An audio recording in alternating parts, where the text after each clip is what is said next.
फाल्गुन मास का महत्व तथा कथा। फाल्गुन का महीना हिंदू पंचांग का अंतिम महीना है।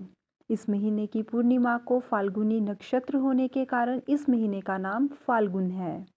इस महीने को आनंद और उल्लास का महीना कहा जाता है। इस महीने से धीरे धीरे गर्मी की शुरुआत होती है और सर्दी कम होने लगती है। हिंदू पंचांग के अनुसार नव वर्ष का पहला महीना चैत्र और आखिरी फाल्गुन होता है। फाल्गुन मास में बसंत ऋतु का समय होता है, इसलिए चारों ओर छटा काफी निराली होती है। फाल्गुन मास में महादेव का प्रिय त्योहार महाशिवरात्रि आता है। इसके साथ ही रंगों का त्योहार होली भी इसी महीने में आता है। इस माह में भगवान श्री कृष्ण की आराधना विभिन्न विभिन्न प्रकार के सुगंधित फूलों से करनी चाहिए। फाल्गुन माह को फागुन माह भी कहा जाता है। इस माह का आगमन ही हर दिशा में रंगों को बिखेरता सा प्रतीत होता है। मौसम में मन को भा लेने वाला जादू सा छाया रहता है।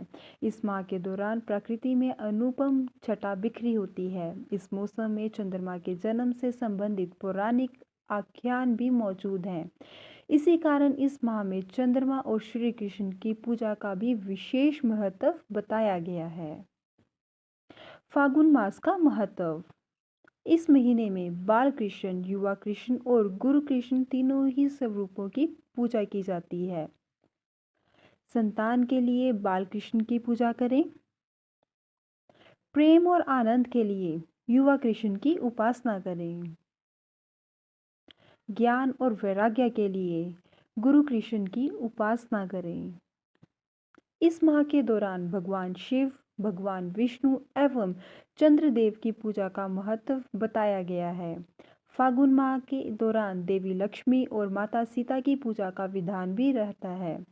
फागुन माह आखिरी महीना होता है। इस माह के दौरान प्रकृति का एक अलग रूप दृष्टि में आता है।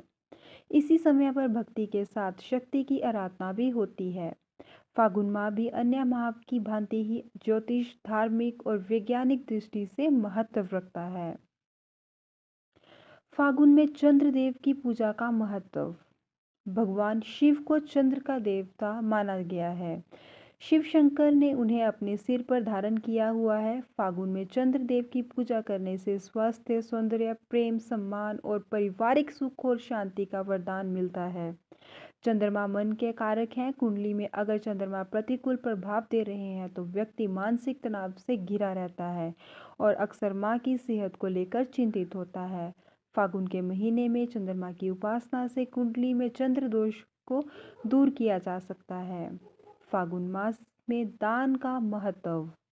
माघ मास की तरह फागुन मास में भी दान का विशेष महत्व है। इस माह में जरूरतमंदों की अपनी योग्यता के अनुसार शुद्ध घी, सरसों का तेल, मौसमी फल, अनाज, वस्त्र आदि का दान करना चाहिए। ऐसा करने से पुण्य की प्राप्ति होती है। इसके साथ ही पितरों का नियमित तर्पण करने से शुभ फलों की प्राप्ति होती है। फाल्गुन माह में जन्मे जातक। फाल्गुन माह में जन्म लेने वाला व्यक्ति गोरे रंग का होता है, दिखने में आकर्षक लगता है, बोलचाल में अधिक कुशल होता है। जातक का मन चंचल हो सकता है, बहुत अधिक चीजों को लेकर गंभीर न रह पाए। वह परोपकार के कार्यों में रुचि लेता है तथा अपनी विद्वता से वह धन कमाने में सफल रहता है। जातक द्वारा किए गए कार्यों में बुद्धिमानी का भाव पाया जाता है। प्रेम संबंधों के प्रति रुझान भी रखता है। वह जीवन में सभी भौतिक सुख सुविधाएं प्राप्त करने में सफल रहता है। इसके अतिरिक्त उसे विदेश में भ्रमण के अवसर प्राप्त होते हैं। अपने प्रेमी के प्रति भावनात्मक रुझान भी बहुत अधिक रखता है। फाल्गुन मास मात्र इसलिए नहीं जाना जाता क्योंकि इस मास में होली का पर्व आता है, बल्कि इस माह का धार्मिक महत्व भी है। यह माह पतझड़ के बाद जीवन की नई शुरुआत का माह है। जिस प्रकार रात के बाद सुबह अवश्य आती है, उसी प्रकार व्यक्ति जीवन की बाधाओं को पार करने के बाद उन्नति की ओर एक नई शुरुआत करता है। फाल्गुन मास के दौरान बहुत से पर्व मनाए जाते हैं, जिसमें से मुख्य होली, शिवरात्रि, फाल्गुन पूर्णिमा और एकादशी नामक उत्सव मनाए जाते हैं। इस माह में आने वाली एकादशी विजय एकादशी कहलाती है। इस समय के दौरान होलाक्षर लग जाता है। यह 8 दिनों का समय होता है, जिसमें सभी शुभ काम रुक से जाते हैं। इस समय पर विवाह इत्यादि कार्य नहीं होते हैं। होली का आगमन प्रकृति से संबंधित होता है। होली रंगों का त्योहार है जिसमें जीवन के भी सभी रंग मिलकर एक हो जाते हैं। फाल्गुन माह की चतुर्दशी के दिन शिवरात्रि का पर्व मनाया जाता है। शिवरात्रि के दिन भगवान शिव का पौराणिक मान्यता अनुसार इसी दिन से सृष्टि का प्रारंभ भी माना गया है। इस शुभ दिन में महादेव और माता पार्वती का विवाह हुआ था। वर्ष भर में आने वाली 12 शिवरात्रियों में से फाल्गुन मास में आने वाली शिवरात्रि को महाशिवरात्रि के नाम से भी पुकारा जाता है और यह सबसे अधिक महत्वपूर्ण मानी जाती है। फाल्गुन मास की कथा। सतयुग की बात है, तब एक धर्मात्मा राजा का राज्य था। वह राजा बड़ा धर्मात्मा था। उसके राज्य में एक ब्राह्मण था, उसका नाम था विष्णु शर्मा। विष्णु शर्मा के 7 पुत्र थे। वे सातों अलग अलग रहते थे। विष्णु शर्मा की जब वृद्धावस्था आ गई तो उसने सब बहुओं से कहा कि तुम सब गणेश का व्रत करो। विष्णु शर्मा स्वयं भी इस व्रत को करता था। अब बूढ़ा हो जाने पर ये दायित्व वह बहुओं को सौंपना चाहता था। जब उसने बहुओं से इस व्रत के लिए कहा तो बहुओं को सौंपना चाहता था। जब उसने बहुओं से इस व्रत के लिए कहा तो बहुओं नाक सिकोड़ते हुए उसकी आज्ञा ना मानकर उसका अपमान कर दिया। अंत में छोटी बहू ने अपने ससुर की बात मान ली। उसने पूजा का सम्मान की व्यवस्था करके ससुर के साथ व्रत किया और भोजन नहीं किया। ससुर को भोजन कर दिया। आधी रात बीती तो विष्णु शर्मा को उल्टी और दस्त लग गए। छोटी बहू ने मलमूत्र से गंदे हुए कपड़ों को साफ करके ससुर के शरीर को धोया और पोंछा। पूरी रात बिना कुछ खाए पिए जागती रही। गणेश जी ने उन दोनों पर अपनी कृपा की। ससुर को स्वस्थ ठीक हो गया और छोटी बहू का घर धन धान्य से पूर्ण हो गया।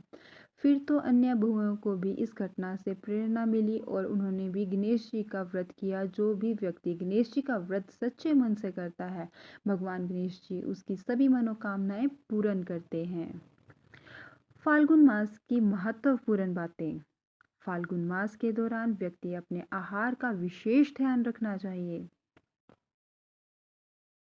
सामान्य एवं संतुलित आहार करना ही उत्तम होता है। इस मौसम में पानी को गर्म करके स्नान नहीं करना चाहिए। शीतल जल से ही स्नान करना उत्तम होता है। संभव हो सके तो गंगा स्नान का लाभ अवश्य उठाएं। भोजन में अनाज का प्रयोग कम से कम करें, अधिक से अधिक फल खाएं।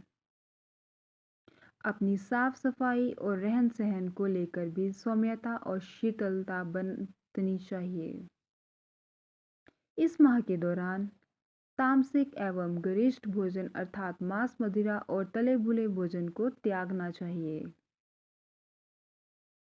इस माह के दौरान भगवान कृष्ण का पूजन करते समय फूल एवं फूलों का प्रयोग अधिक करना चाहिए। भगवान शिव को बेलपत्र चढ़ाने चाहिए। फाल्गुन मास की पूर्णिमा के दिन देवताओं को अबीर और गुलाब अर्पित करने चाहिए। आर्थिक एवं दाम्पत्य सुख समृद्धि के लिए माता पार्वती एवं देवी लक्ष्मी की उपासना में कुमकुम एवं सुगंधित वस्तुओं का उपयोग करना शुभ होता है। फाल्गुन महीने में क्या विशेष प्रयोग करें? नंबर 1, अगर क्रोध या चिड़चिड़ापन की समस्या है तो कृष्ण को पूरे महीने नियमित रूप से अबीर गुलाब अर्पित करें। नंबर 2, अगर मानसिक अवसाद की समस्या है तो सुगंधित जल में स्नान करें और चंदन की सुगंध का प्रयोग करें। नंबर 3, अगर स्वास्थ्य की समस्या है तो शिव जी को पूरे महीने सफ़ेद चंदन अर्पित करें। नंबर 4, अगर आर्थिक समस्या है तो पूरे महीने माँ लक्ष्मी को गुलाब का इत्र और गुलाब अर्पित करें। धन्यवाद।